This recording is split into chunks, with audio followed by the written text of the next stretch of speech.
आज दिन में आप समस्त को मोर यूट्यूब चैनल तरफ प्रेस दालोड एवं सदा प्रभु बहुमूल्य नाम पिता ईश्वर को धन्यवाद दे आज विषय पुस्तक मुझे आरंभ करुच्ची। आज मुझे जनइबी प्रभु जीशुख्रीष्ट कहीं क्रूस मृत्युवरण कले यही संपर्क में आज आपण भिडियो आलोचना करी। तेना आपण भिडियो को आरंभ शेष पर्यटन देखूँ। जदि भल लगे भिडियो गोटे लाइक करदे और सांगसाथी मान पाखु शेयर करदे। जदि आप प्रथम थर पर देखुं तेना चैनल गोटे सब्सक्राइब कर पाखर बेल आइकन पर क्लिक कर ऑल नोटिफिकेशन ऑन करदे। तेणु चलतु भिडियो को स्टार्ट करने समस्त ख्रीष्ट विश्वासी भाई भणी मान को आज ए चैनल रे नमस्कार जनाए। मु आज आपण मानक जनइबी प्रभु जीशुख्रीष्ट कहीं क्रूस रे मृत्युवरण कले से संपर्क में आज मुझे जनइबी। तेणु आसतु आम देखा पवित्र बाइबल वाक्य माध्यम तेणु प्रथम पीतर 3 अध्याय 12 पद को पढ़ा। सेठारे एपरि भाव लिखा जाए, प्रभु जीशुख्रीष्ट कारण धार्मिक मान प्रति प्रभुंकर दृष्टि अच्छी सेमानकर विनती प्रति ताहांकर कर्ण उन्मुक्त अटे किंतु प्रभुंकर मुख दुष्कर्मकारी मानक प्रति कूल अटे। तेणु आपण मैंने शुणिले जे जेते भी आज ये जगत रे धार्मिक लोक अच्छी अर्थात जो माने धर्म आचरण करुचंती जो माने प्रभु को सेवा करुचंती जो माने प्रभु कोटारे आराधना करुचंती प्रभु को प्रशंसा करुचंती एवं प्रभु कोटारे विश्वास रखी अच्छी सही प्रकार लोक मानू एठारे धार्मिक वाली कहुई। तेणु आपण जदि प्रभु को विश्वास करुचंती एवं प्रभु को आराधना करुचंती स्तुति करुचंती तेबे आपण माने मध्य जड़े धार्मिक लोक। तेणु आपण जदि धार्मिक लोक होइतांती तेणु आज प्रभु तांकर वाक्य को कहउछंती एवं सही वाक्य प्रभु आज शुणुअछंती एवं प्रभु आज आपण को देखुअछंती। तेणु एठारे आपणकर प्रार्थना को प्रभु शुणुअछंती सेतिपई प्रभु तांकर कान को खोला रखी अछंती।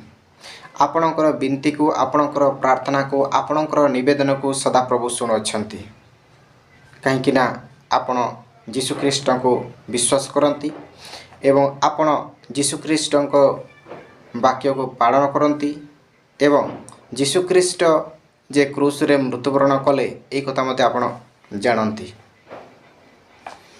एवं दुष्ट एवं दुष्कर्मकारी मानक प्रति सदा प्रभु कर मुख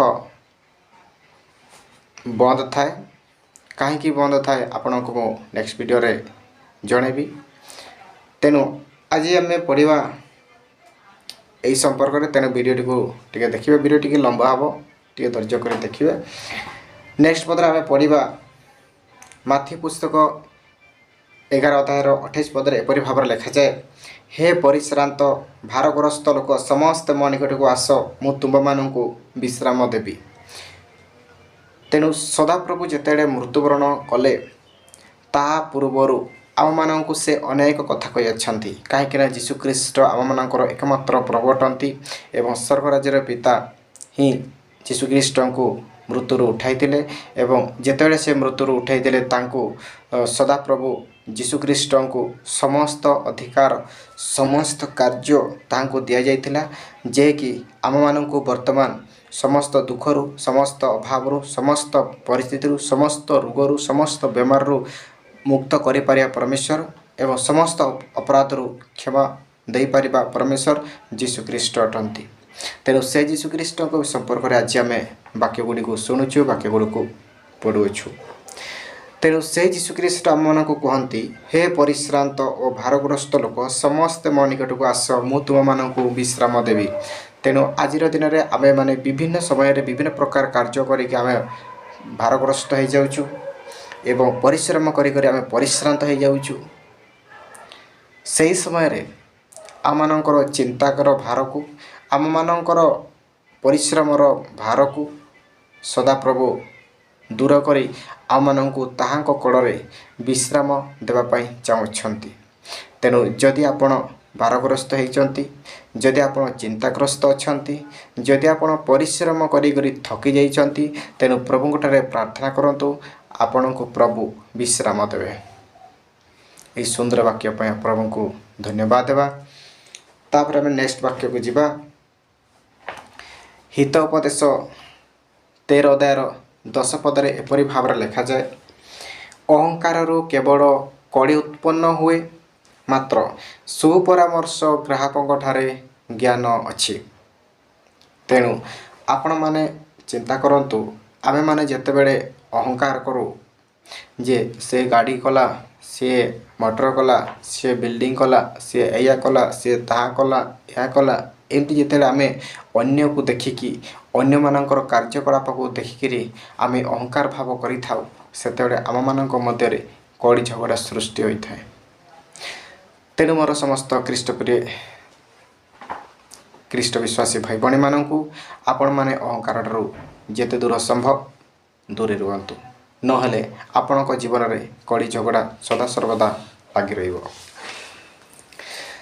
नेक्स्ट पद रमी पुस्तक 10 अध्यायर 9 पद को पढ़ा, जेणु तुम्हें जदि मुखरे यीशु को प्रभु बोली स्वीकार करिवो आउ ईश्वर ताहाको मृत मानक मध्यरु उठाई अछंती बोली हृदय विश्वास करिवो, तेबे परित्राण प्राप्त हबो। तेणु आमे माने केतेबेले परित्राण प्राप्त हेबा, आमे केतेबेले मुक्त होई परिबा, आमे केतेबेले अपराधरु मुक्ति पाई परिबा, आमे केतेबेले आमे पापरु क्षमा पाई परिबा, सेतेबेले आमे क्षमा पाई परिबा, सेतेबेले आमे परित्राण प्राप्त करि परिबा जेतेबेले आम मुहरे यीशु ख्रीष्ट को सदा प्रभु ईश्वर ताकू मृत्यु मानक मध्यरु ताकू उठाई थिले, जीवित रखिथिले बोली जदि आमे विश्वास करिबा एवं जदि आमे मुहरे स्वीकार करिबा एवं हृदय विश्वास करिबा, तेबे सही दिन आमे कोन करिबा ना आमे परित्राण पाई पारिबा। जदि आपण माने प्रभु यीशु ख्रीष्ट को मृत्यु मानक भितरु स्वर्गराज्यर पिता ईश्वर तांको उठाई अछंती बोली आपण जदि विश्वास करूचंती बा ग्रहण करूचंती, तेणु आपणको साथ रे सदा प्रभु एवं मध्य अछंती। नेक्स्ट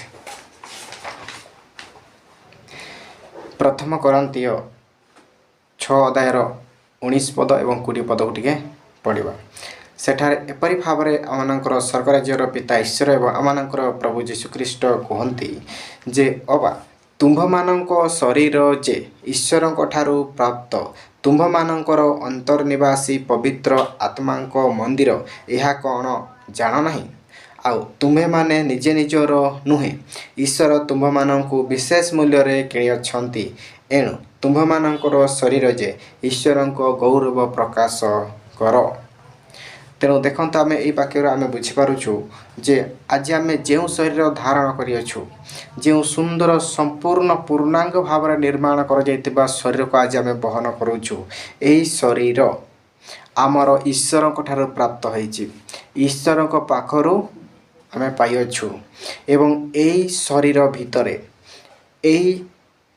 भितरे आम मानकर पवित्र आत्मा बास करियछि, अर्थात यीशु ख्रीष्ट आज आम समस्त शरीर बास करियछंती।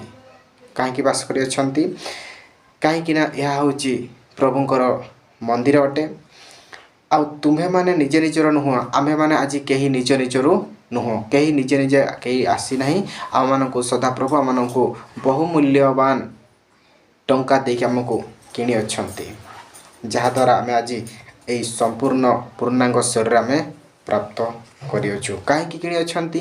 काहेकि किणी अछंती ना एई शरीर केवल ईश्वरंकर गौरव प्रशंसा करिबा पई। तेणु आपण मैंने आज पूर्णांग शरीर धारण करियछंती, आम आज पूर्णांग शरीर धारण करियछु। तेणु एते सुंदर आखि, एते सुंदर नाक, एते सुंदर पाटी, एते सुंदर ए संपूर्ण शरीर, हाथ गोड़ आखि संपूर्ण शरीर को गठन करियछंती। काहेकि गठन करियछंती? जे सदा प्रभुंकर गौरव प्रशंसा करिया पई गठन करियछंती। तेणु ए सुंदर वाक्य पई प्रभु को अशेष धन्यवाद करे। आजिर दिन पर्यंत आमनक आज जीवित रखियछंती एवं आपण माने तांकर पवित्र वाक्य गुड़िक शुणुछंती एवं कहीं से क्रूस रे मृत्युवरण कले। यही वाक्य मुझे आपण मानक कहवाक जाऊँगी, तेणु आपण ध्यान सहित शुणु। देखु प्रथम पीतर 2 अध्यायर 24 पदर एपरी भाव लिखा जाए, आम्भे माने जेपरी ପାପ ପ୍ରତି ମୃତ୍ୟୁ ନ ହୋଇ ଧାର୍ମିକ ନିମନ୍ତେ ଜୀବନଯାପନ କରୁ। ଏଥି ନିମନ୍ତେ ସେ ଆପେ କ୍ରୁଶ ଉପରେ ନିଜ ଶରୀରରେ ଆମ୍ଭମାନଙ୍କର ସମସ୍ତ ପାପ ବହନ କଲେ ଓ ତାହାଙ୍କ ପ୍ରହାରରେ ତୁମ୍ଭେମାନେ ସୁସ୍ଥ ହୋଇଅଛ।